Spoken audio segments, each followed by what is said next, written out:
Welcome to the Church versus Human Trafficking. I'm Chris Harrison. I'm currently the senior pastor at Athens First United Methodist Church. The purpose of this presentation is to help the church answer a couple of questions. The first one is, what do we need to know about human trafficking? And the second is, how do we as the church get involved in the fight to eradicate human trafficking? This segment is protecting our families, and it's intended to do just that, give us knowledge and insight so that we as parents and families will know how to navigate during this time. Our presenter is going to be Breanna Fowles, who works with Street Grace and will be able to show us with great insight steps that we can take so that we will be stronger as families and stronger as church. If you're watching this on Facebook, you can leave comments and questions, and we'll try to get to those and answer those as best we can. Before Breanna begins, let's pray really. God, you've created family to be at the core of the fabric of community and relationship. During this time, even with this difficult subject, you don't give us a spirit of fear and timidity, but a spirit of boldness and truth. Help us to not be afraid of the things swirling around us, but help us to learn with spirit and truth how we can live and thrive in this climate. Thank you for Breanna and the work that she does through Street Grace and all that they're doing in our communities and communities around the world. Just be with her and make her voice speak with yours and your spirit speak through her, through Christ our Lord. Breanna, welcome to the presentation. Thanks so much, Chris, and hello, everyone. Thanks for joining us. I am going to be sharing a little bit about us organizationally as Street Grace, and then some really practical information on how you can protect your family and the children that are in your care and in your circle of influence. So I'm going to share my screen with you.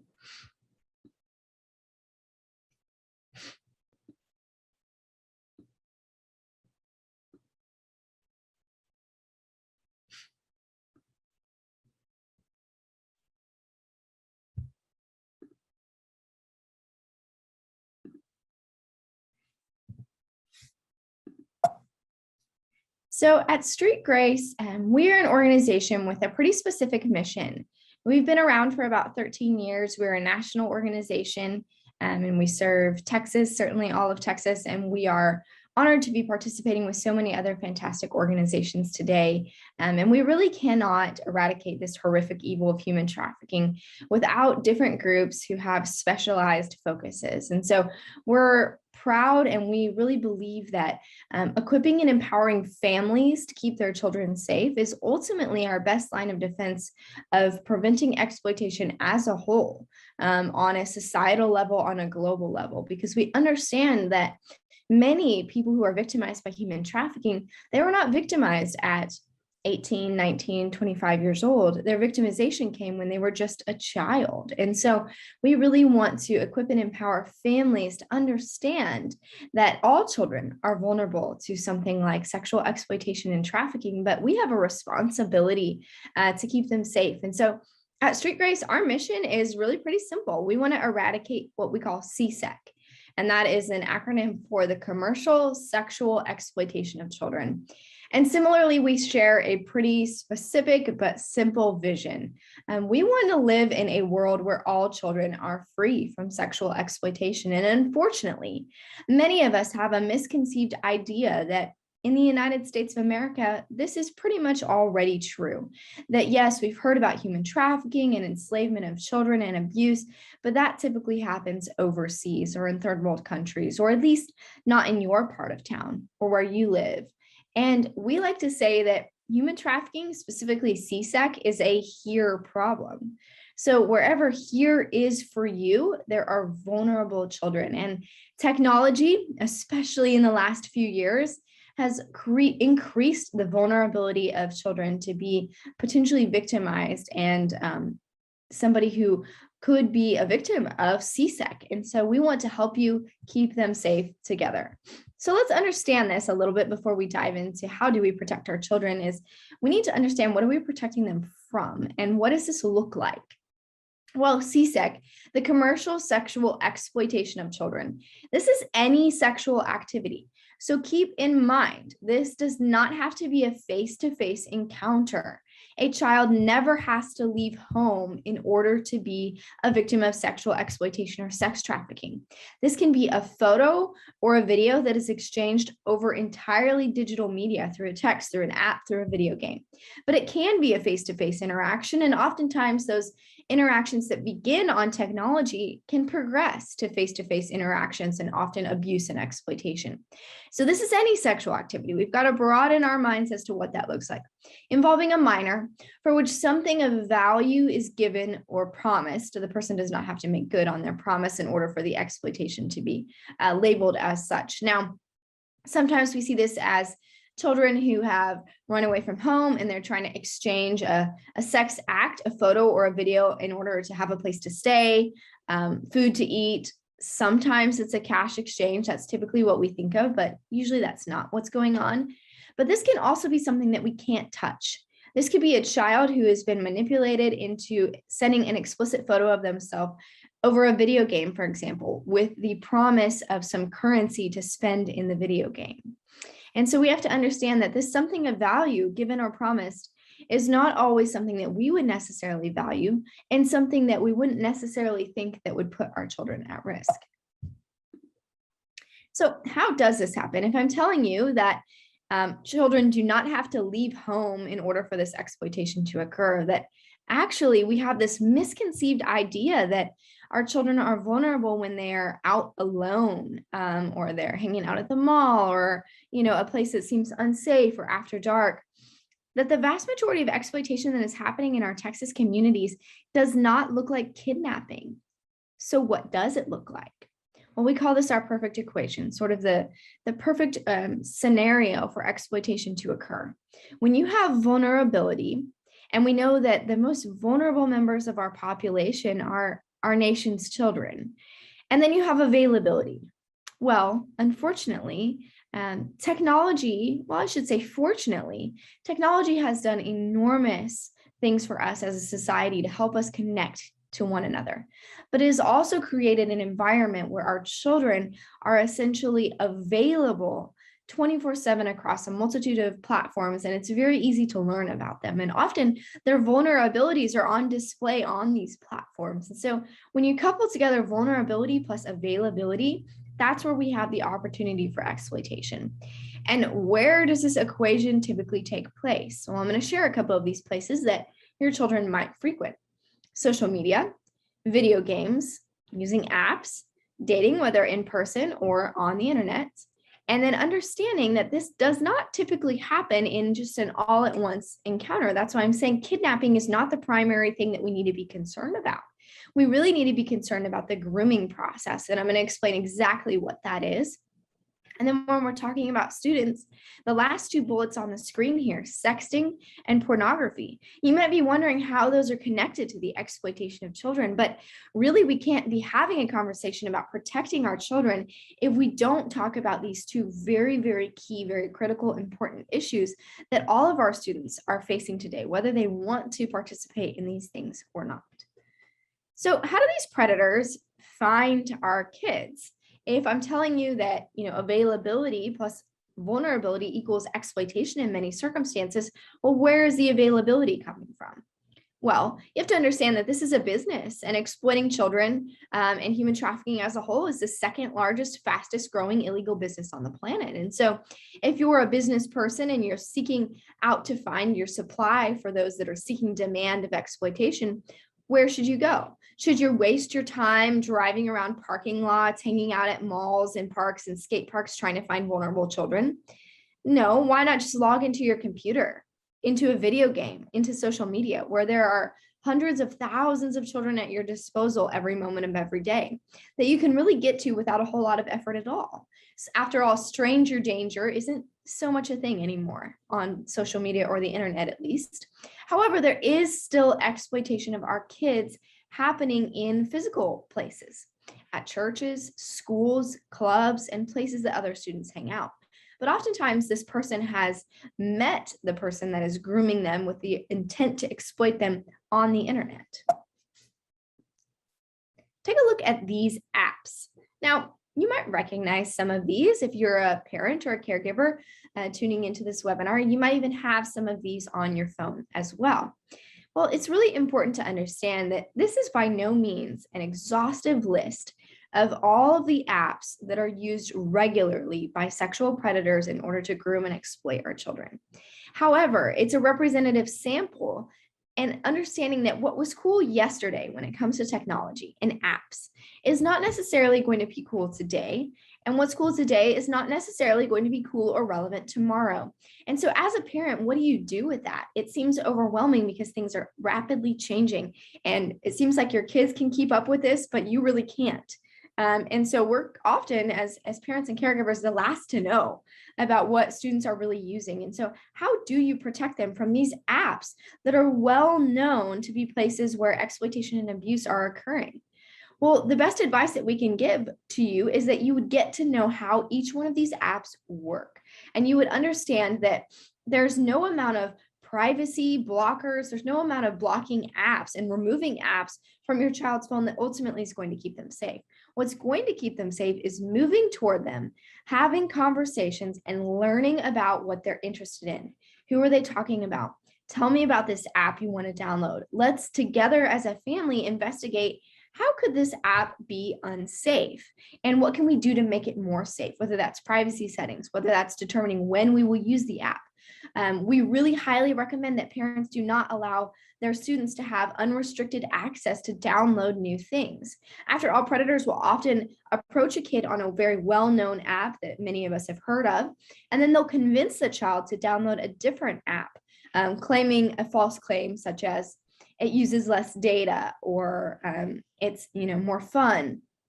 And unfortunately, on those apps, there's a lot less digital accountability. And so more photos can be asked for and exchanged, more explicit content can be provided to the students without any sort of repercussions there. And so we really recommend that you do your homework on the apps, understand the privacy settings, understand what puts them at risk, but really have conversations with your kids about who are they talking with on these apps. But make sure you do it in a way that shows that you're genuinely interested in them. If you are shaming your child over and over and over again because it's hard for you to relate, who did not grow up in this digital world, why they're spending so much time on their phone, why they care about these apps, why don't they just go, out with their friends together? We have to understand that this technology isn't going anywhere, and we would be better off to really understand and seek that connection with our students, because ultimately, if they want to hide something like an app on their phone or their technology from you as a parent, they will, and they will succeed. But if you've built the rapport, the relationship, if you're frequently talking about these things, not only the risks, but also why these things are good and fun and showing both sides of that, it's much more likely that they're going to come to you if somebody were to approach them on one of these apps. Take a look at some of these. These are just a few of the most common video games out there. I read a study recently that said 99% of American children are playing at least one multiplayer video game. And so we know that this will resonate with probably the vast majority of you who have students who would be tuning into this. And we understand that these games in and of themselves, they're not harmful. But usually the idea behind these games is you want to interact with other players. That's the premise of the game. And so you can either chat with them using the chat features inside of the game, or you can download a third-party app that you see featured in the middle here, Discord, Twitch, and some use YouTube. And that's a very common way to interact with other gamers. Well, what's the problem here?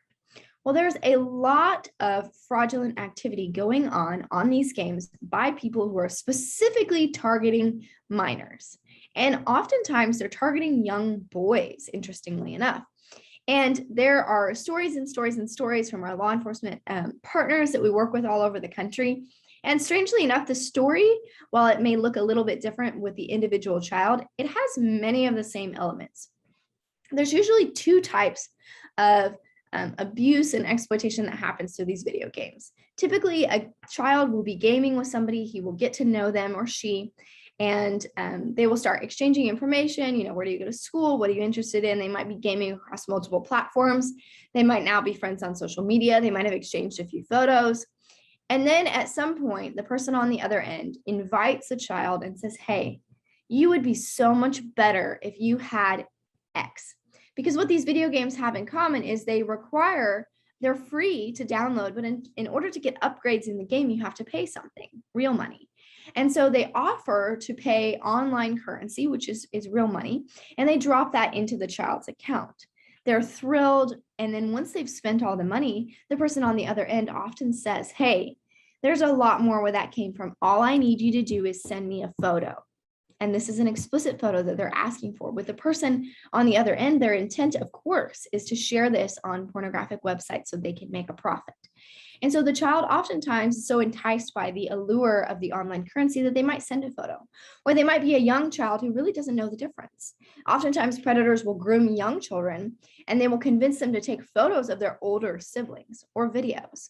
And then oftentimes this will go on for a while, and then maybe the child, for whatever reason, is finally being asked to do something that they don't feel right about. And so they say, hey, thanks for all the money, but I am really kind of done with this. And then the person on the other end, who they thought was their friend, sends them a very threatening and extortion-based message like this. Well, that's too bad. You are going to send me more photos or videos. And if you don't, I'm going to share the photos or videos you sent me with whoever, the whole world, social media, your parents, etc. And so this child feels trapped. They don't want people to know about what they've been doing. They certainly don't want their parents to find out because they're afraid of getting in trouble. And oftentimes, they don't start with the threat of the photo. They actually will sometimes start with the threat of asking for money. Hey, send me $5,000 and deposit it into this account by 5 o'clock tonight, or else I will kill your dog or hurt your sibling or blackmail and shame you, and all of these things. And oftentimes they make good on these promises, especially if they're younger children. They have no idea what the person on the other end is capable of. And so the child says, well, I don't have any money. What do I do? And so they say, well, lucky for you, there is another way you can pay. Just send me a photo of this or an explicit video, specifically asking the child to do something explicit. And so the good news about this is, are video games totally unsafe for our kids? No.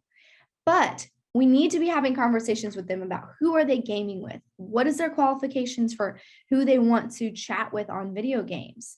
How much personal information are they giving away? And to let them know they should never send photos of themselves.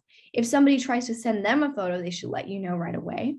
And definitely, although it can be really tempting, and meet your child where they are on this. Let them know that, hey, wouldn't it be cool if somebody just gave you $500 to spend on a video game? I can imagine it would be pretty tough to say no to that. But let them know that accepting money on a video game can be really dangerous. So let's talk a little bit about the grooming process for a moment. If I'm telling you that this typically does not happen just like kidnapping, then what is going on here? Well, how does somebody go from just being a normal kid who's engaged in their activities with their friends and their family to being a victim of exploitation? Well, it happens through what we call the grooming process. And it's named the grooming process for a reason. This takes time. It can take 2 weeks, or it can even take up to 2 years in some circumstances. And really all that grooming is someone who has identified a vulnerable person and that specific thing about the child that makes them vulnerable. And then they seek to build trust, friendship, relationship, romance, build the relationship with the ultimate goal to exploit them for their own profit and gain. And so this will usually start, if we're talking about younger children, this is usually a friend-to-friend relationship, or oftentimes it's an older person trying to be friends with a younger child. They're going to offer friendship, acceptance, gifts, protection. When we're talking about maybe middle school, high school age children, or even older than that, it's almost always a romantic relationship that happens, because there's a lot of control that can happen when somebody becomes romantically involved with someone else, especially someone that they believe to be perfect in all manners, because they're giving them gifts, affection, admiration, whatever it is that they've been lacking. This person seems to fill them up completely. And that's no accident. Predators are master manipulators, and they're masters at finding out what makes somebody vulnerable and playing into that vulnerability and intoxicating them, the second stage. Now, I don't mean with substances, with drugs or alcohol, but they're overwhelming their senses with all of the things that they've been lacking: gifts, experiences, online currency. It could be many different things. And then we see isolation. This is key in every circumstance of grooming. It is really necessary for the person to really gain control over the person that they're trying to exploit. And so the key is here, they're going to slowly create a divide between their friends and their family. They're going to make the child believe that their parents do not have their best interest in mind. They're going to say phrases like, your parents are too hard on you, or I bet you can't wait to be out on your own, or don't your parents trust you? And then they're going to say similar things about the child's friends. They're going to make up stories, probably, or rumors about kids talking about them behind their back, or really trying to separate them from the people that they love most, because they know that they can control them much more effectively at that point. Then we have desensitize. This is when the predator introduces the child to new things, and the new things are incredibly different, exciting. This could be new people, new activities, new ways of talking. This could be substances like drugs or alcohol. And the idea is this person is getting them used to a different type of lifestyle. If it's a young children, we often see them introducing them to wearing a swimsuit, or taking photos with them, or tickling, ways that the child would get used to being touched or being seen. Because ultimately, if they desensitize them, then it's less likely that they will react when some kind of abuse or exploitation takes place. And then we get to the very end of the spectrum here of grooming. This is when the child that is being victimized realizes, wow, this person is not the incredible romantic partner I thought they were, or this friend, this true, honest friend that I thought they were. This person is hurting me. And they want to exit the relationship. And you might be thinking, well, why don't they just tell somebody what's going on? Well, that's where the manipulation and the extortion and the control comes in. The person tries to maybe get out of the relationship, even if it's an online relationship, but they're threatened, they're blackmailed, they're shamed, and all of these things are incredibly powerful, especially if they feel like they're in isolation. The predator will make the child believe that they will never be believed if they tell anybody, that it's their fault anyway, and that they're too dirty and too shameful, and that they don't deserve anybody to come to their aid. And so the good thing about the grooming process is that it's a process. And so if we are involved, if we have learned what to spot, not only for our own children, but the children that are in our circles, that our kids go to school with, they play sports with, in our churches, etc., in our communities, we can notice when something seems a little off, when befriending or intoxicating is happening, when the kid is hanging out with somebody else that seems to be controlling, providing them gifts, and then they're isolating. And if we intervene before all of that at the beginning of the grooming process, it's much less likely that a child would ever be exploited. Let's talk about sexting for a moment. Sexting, unfortunately, has become a very normal part of the growing up experience. And I don't say normal because we think that this is necessarily a good thing by any means, but it has become commonplace. Most schools have become overwhelmed to the point of not knowing how to deal with this, because sexting and the bullying that comes from sexting has really been out of control. There's been lots of instances of suicide of children, or attempted suicide, because their images have been shared all over the school, and the bullying has been really, really intense. And so students are not understanding the serious implications of sending or forwarding nude images of themselves or someone else, especially with the short length of middle school or high school age relationships. They are believing that something is going to last a long time and not understanding the long-term consequences, that oftentimes these photos are being even uploaded to porn sites where it's almost impossible to get them down. We have a great animated video, if you're interested to check it out, on our YouTube channel or Street Grace website, called Sexting 101. It's just a few minutes, and it's a great role-playing kind of scenario of what happens to a young girl when she sends nude images to her boyfriend that gets shared around the school. And so it can be a great way to spark that conversation and talk about this tough subject, but a subject that absolutely must be talked about with our students.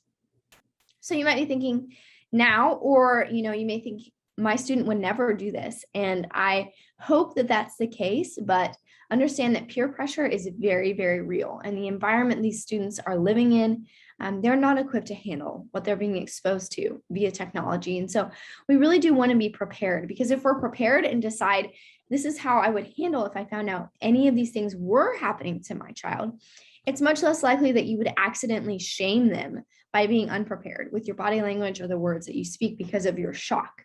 And so keep these resources in mind. Missingkids.org has a step-by-step guide that you can follow to get images of children removed from the internet. Definitely contact the police if an adult is involved in all of this. Sexting or if blackmail or serious bullying is happening, definitely alert the school so that they can try to mitigate those effects of bullying. But remember, it's better to just have frequent conversations with your children about what do healthy relationships actually look like.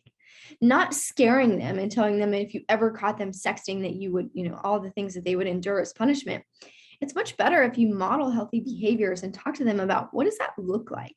Engage them in the conversation. Ask them, do you think that sending a nude photo is okay? Why or why not? And accept their answer. This will go a long way. Above all, you don't want to shame. Your response to what happens here is critical. It will determine whether the child feels safe to tell you something like this ever again. And that's really what you want, because predators capitalize on shame. They use it to control and isolate from people that are really important and care about a child. I have a video I'm going to actually share with you. This is your brain. Just one moment. I wanted to give a little lead into it. So this is our animated video called Your Brain on Porn. This is available to you as well on our website, purelove.org, or our YouTube channel, or our Street Grace Facebook page, and our Street Grace website. This is a great video to talk about the tough subject of pornography, and we're going to talk about exactly why we need to talk about it, but we wanted to provide this resource for you as families. This is your brain. Your brain is an amazing machine. Scientists have compared it to a supercomputer. It has about 86 billion nerve cells processing information up to 268 miles per hour. It has a memory of about 1 million gigabytes. If you had that much digital music, it would take 2,000 years to play it all. Your brain can think up to 50,000 thoughts per day. Many of these thoughts are good for you. When you're learning something new, when you're feeling joy or confidence, or when you're in love. Some of these thoughts can bring you down, like when you're anxious or depressed. Other thoughts can make you feel good at first, but they actually aren't good for you at all. Like some of the things you find in the shadier corners of the internet. Sexual images may seem harmless, but pornography can have very negative effects on your brain and your relationships. When you see something you like, your brain releases a chemical called dopamine. It's usually a good thing. Dopamine helps us learn, pay attention, feel emotions, and more. But dopamine is also kind of greedy, and the more you feed it, the more it wants. When that happens, dopamine is like a drug. You need more and more just to experience the same kind of high you had before. You'll grow frustrated, always wanting more, but never feeling satisfied. Watching porn can also make you want to be alone more often, isolating yourself instead of hanging out with friends or family. This isolation leads to depression and anxiety. It can affect your moral values and discourage you from setting goals, from trying to get the most out of life. Is that what you want for your brain? Do you think that's what your brain wants or needs from you? The pornography you watch is fake. There's nothing real about it at all. It warps your idea of what love in real life is like. Real love in real life involves real feelings and real needs. Your brain, just like you, wants a good life.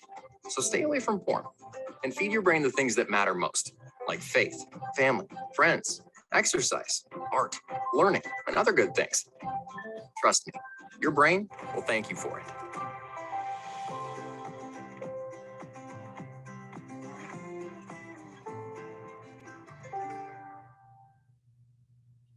So that's our video, Your Brain on Porn. If you missed it, you can go check that out on our YouTube channel, our Facebook page, and our Street Grace website. Pornography is something that, many parents they do not want to even broach this subject with their children. But unfortunately, even if parents are having this conversation with their children, oftentimes it's much too late. The average age that a child is exposed to pornography is between 8 and 9 years old. And even if your child does not have access to technology or a smartphone, if they spend time with other children at all or older siblings, it is almost impossible that they are going to avoid being exposed to pornography. What we need to understand is that the porn companies are incredibly predatory. They're predatory specifically toward 5th and 6th grade kids. That is the audience that they are targeting through their advertisements, through common misspellings on the internet, through young video games that attract young players, as well as YouTube channels that attract young viewers, social media influencers, etc. It's so normalized and it's so pervasive. It might surprise you to find out that actually the largest consumers on the planet of pornography are American children, girls and boys, ages 11 to 17 years old. It's not adults. And so their predatory tactics are working. And so this is something that we have to be having conversations with our kids about, because unfortunately, kids are not learning about sex and sexuality from their family and their family's values. They're learning about it from pornography, which, as the video said, is really just full of violence and lies. And that's not what we want for our kids. And we definitely know that pornography is incredibly damaging, not only to the child's brain, but to adult brains as well. And so it's something that can create some lasting and devastating effects. And so we have to also understand that by consuming pornography as an adult, we're actually creating a demand for this industry. And so most people can agree, I haven't come across someone yet that agrees that a child watching pornography is perfectly okay. However, students have a much different idea about that, especially middle school, high school kids. They just view this as a normal part of the internet. And it's really teaching our kids some misconceptions about what it means to be an adult, what it means to be a sexual being, considering that 88% of pornography is violent, specifically violent toward women and disproportionately violent toward women of color.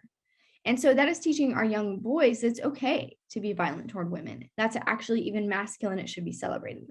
And it's even teaching our young girls that violence and humiliation and degradation is not only normal, but that is what it means to be a woman, and it should be celebrated as well. And we're seeing this.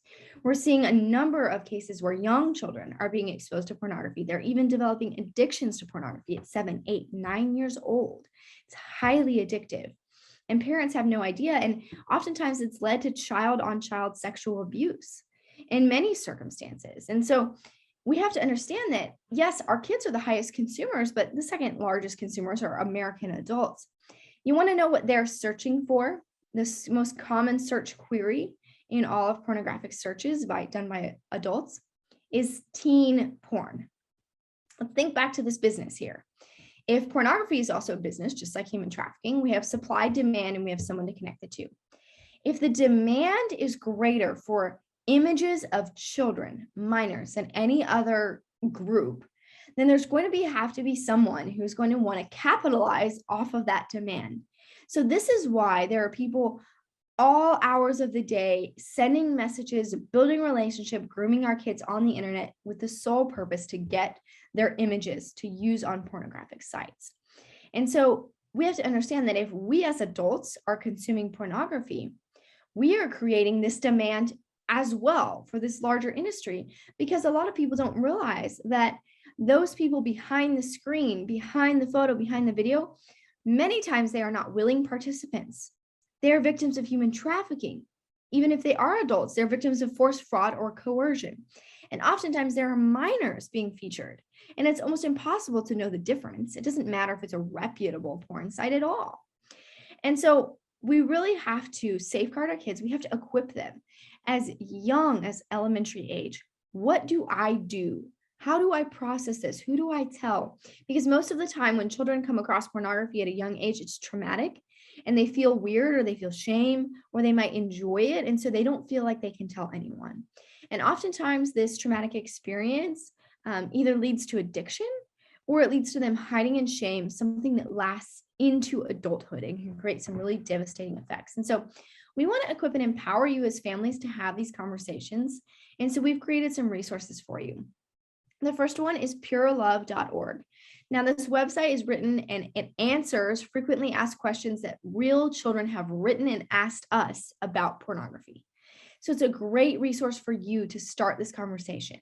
We highly recommend that it isn't a one-time conversation, that you regularly talk about pornography, relationships, sex and sexuality, boundaries, because the more frequently you talk about it, the less awkward it's going to be, the more trust your child is going to have with you, and the more it's going to resonate with them.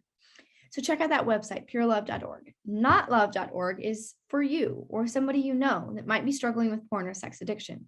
There's resources on this website for all 50 states. So if you're tuning into this from somewhere else, or you know somebody, where you can find a counselor, you can find a recovery group, and you can find resources for unwanted sexual behavior and porn addiction, because we have to provide resources if we really want to make a change. And understand that if your child has been viewing pornography for a long time, you will probably need to seek out a counselor. Counselors are a fantastic resource. Make sure they are specialized in dealing with children and sexuality and perhaps trauma. They are something that is not to be ashamed of. They are an incredible resource. Children's brains are elastic and families can heal from this. But if we're not talking about this, incredible damage can be done. We partner up with a great company. They're actually based out of Austin, Texas, called Canopy. They're a fantastic app that they have to block pornography off of devices. You can get a discount if you put Street Grace into the discount code. We also highly endorse Covenant Eyes. It's a fantastic monitoring program that you have on your device that will send parents updates of what their children are looking at when it's potentially explicit content. So what is the best way, really practically speaking, other than talking to our kids about sexting and pornography, how else do we protect them? Well, we really recommend that you set up a family safety plan, and I'm going to talk a bit about what that looks like. Now, we have said a few times that in monitoring software, blockers, etc., they're not going to do your job as a parent for you, unfortunately. Kids can get around those things, and predatory companies can get around those things to get to your kids. But that doesn't mean you shouldn't have them. We definitely recommend that you have them on all of your devices. But get to know the apps that they're using, the games, the people that they're gaming with. Seek that connection, ask questions, ask your children to teach you things. It will go a long way. We recommend that you use hypothetical situations and that you're not exhausting your kid. You're not trying to create fear in them, because it really just doesn't work. That you're keeping this light and frequent. You're using everyday opportunities to talk about these issues, and that you're really modeling healthy relationships for them. So what's a family safety plan? Well, it's basically just a strategy of you sitting down with your family and deciding, okay, how do we want to use technology as a family? Using our family values. For example, some things that can go into your family safety plan. What time of day will we as a family use technology? Is there a time of day when we will stop using technology?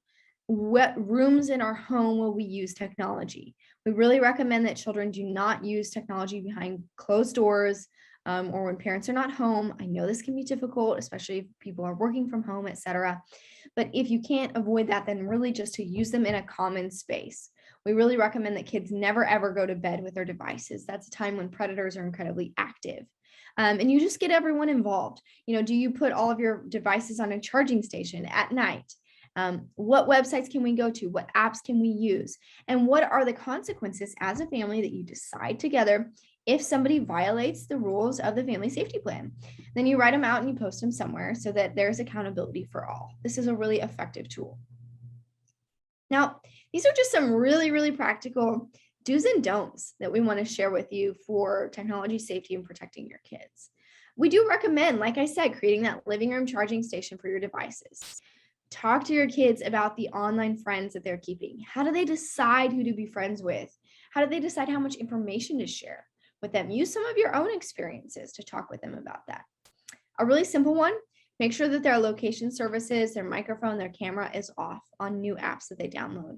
And when there's any updates, because apps are very tricky and they want to get access to all of that. And predators can very much utilize those services.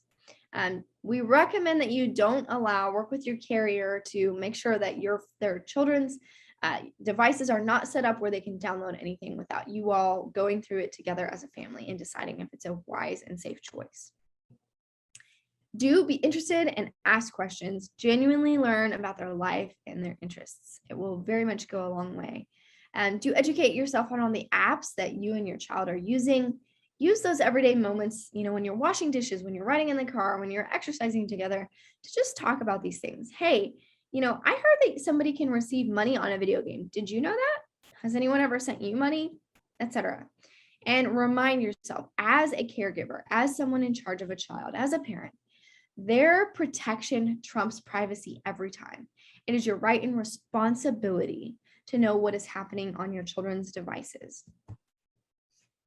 Do remind them that, what they send and share is forever. Once it has been sent, once it has been posted, even if they think the person that they sent it to is safe, it's out of their hands, and it's really a risk that they don't want to take. Help create a friend policy together. Who do we decide that we want to be friends with on social media? What's the criteria? Help them get in charge of their own digital citizenship, because they're only going to be in your house for a short time. And you want them to be able to set boundaries that are going to serve them really well when they leave your home.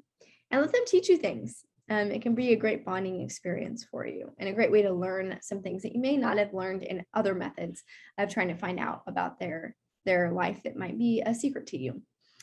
These are things that we just recommend you tell to your children.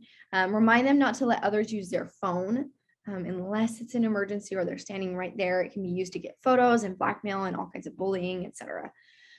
Don't meet someone in person that you met online unless you are with an adult in a public place, etc. Don't accept online currency. And this one is a big one. Do not be afraid to tell if something happens online. Let them know that they will be believed, that they will not be in trouble, and that you know that even if something has happened in person, if it's a younger child and it's someone that you know and love, or a family member that has done something to the child, they need to know that they will be believed and they will not be in trouble, and that you will be there for them. Don't assume that a filter is enough to keep your kids safe. We've talked about this already. This is a big one, and it's not so easy to just say, okay, I'm over it, I'm not afraid anymore. But ask yourself, why have I not had these conversations with my students yet? Ask other parents for help. Check out our resources and other resources you can find online about having these discussions, and don't let fear control you, because ultimately, if you aren't having these conversations with your kids, someone else will, and you want it to be you. Don't allow your child to go to bed with their device, and decide now how you will handle bad news. I spoke about that a little bit earlier about the sexting and pornography. Because ultimately, shame is powerful. We recommend that if you're parenting with someone else, you should include them in this conversation, that you should prepare ahead of time. If any of these things were to be something that our child was dealing with, how would we respond? And how are you going to lead with love if you don't have a plan? Also, it's important to note that other people that are watching your children or they hang out at their house, let them know about your technology guidelines so that they can be on the same page. Make sure that you're paying attention to your body language and your tone of voice when you're talking to kids about these sensitive issues. They can really pick up on shame from a mile away. If your child does disclose something to you, pat yourself on the back for being a great parent. The fact that they came to you with something so perhaps humiliating or shameful is fantastic. Listen closely, tell them that you believe them, and thank them for being vulnerable with you. And work together to heal. Don't do this alone. Like I said, enlist the help of a counselor or a support group for something like this. Here's some of those hypotheticals that we recommend that we find really work really well.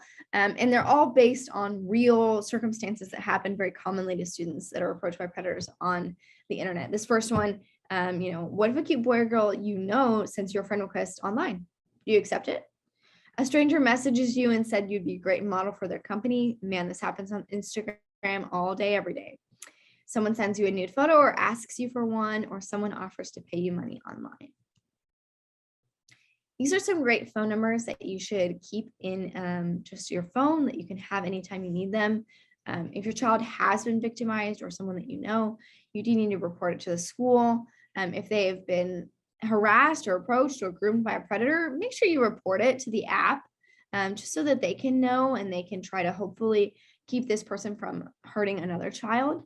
You can also report it to the National Center for Missing and Exploited Children. I told you they had that great website for step-by-steps of getting photos down from the internet. And then we also have the human trafficking hotline here. Certainly, if an adult is involved, just like I mentioned with sexting, contact the police. And you might need to revisit your family safety plan, have a family meeting and see, okay, where did we go wrong and how can we improve here? Here's some things that you might want to look out for. Some warning signs that something may not be right, and you do need to ask some more questions and do a little bit more investigating. In and of themselves, any one of these warning signs is not necessarily enough to indicate your child is being exploited or abused, but together or in conjunction with some other things, they definitely can be red flags. So then being secretive, excessively tired, they have maybe new sexual language or new vocabulary. Isolation, remember we talked about that in the grooming process, not hanging out with their friends, or maybe they have new friends or an older family member that you really have never heard of before, someone that seems maybe controlling. They might be anxious when they're away from their technology, more so than the average kid who's already addicted to their technology. They might have new things that they can't account for, more expensive clothing than you would expect them to have, or phones or hairstyles, nails, etc. Loss of interest in things they once enjoyed, and potentially substance abuse. So as we finish up here, I just wanted you to, if you've tuned out this whole thing, this is really the heart and soul of what we're trying to get across here, that honestly, the best way to prevent abuse, sex trafficking, exploitation, addiction, bullying is through ongoing, open, and honest dialogue with your child that is early and often. So what can you do with what you've learned today? Well, we do have online resources. Our website, streetgrace.org, has a resources tab at the top, and it's a great place for parents to go. There's more videos, different trainings for different groups. There's one-pagers that you can download. There's parents' guides to talking with your kids about pornography, all kinds of great things. We really recommend you check that out. Spread the word. How can we keep our kids safe if we don't know what we need to keep them safe from? There are people that you know that none of these organizations will have the opportunity to interact with. And so talk about this with the people that you know in your circle. Follow us on social media. We're on all of them. You can get great information about upcoming events, as well as just information for you as a parent to keep your family safe. And lastly, if you're interested, be a liaison. Street Grace does do many other things besides training in families. And we do this in a lot of different capacities. We have trainings for law enforcement, for attorneys, for schools, for churches, et cetera. And so we'd love to talk with you about some of those options. So please feel free to reach out to us. Here's our contact information. This is me, Breanna. You can reach out to me via phone or email anytime with questions, if you'd like resources, or if you'd like to get more involved or schedule a training with us in another way. So thank you so much for tuning in. Breanna, thank you so much, as always, for all that great information. I'm actually going to share my screen while I'm telling you thank you with something that, oh, never mind. Nope, there it is. This is just some insight if you're watching, because I know that was a lot of great information. You're going to be able to hear that recorded at a later date. We're going to post that so that they'll be able to hear your words again, Breanna, and catch even more. I love all the online resources.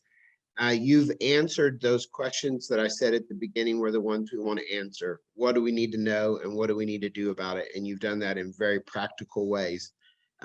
Incredibly grateful for your voice and for the incredible work that you're doing, my friend. And just appreciate you in so many ways. Thanks so much, Chris. So next, we're going to turn our attention to how we as the church and parents can help get human trafficking awareness into our school systems with Denise Mears from Project Protect Our Children. So we'll be on in just a few minutes with that.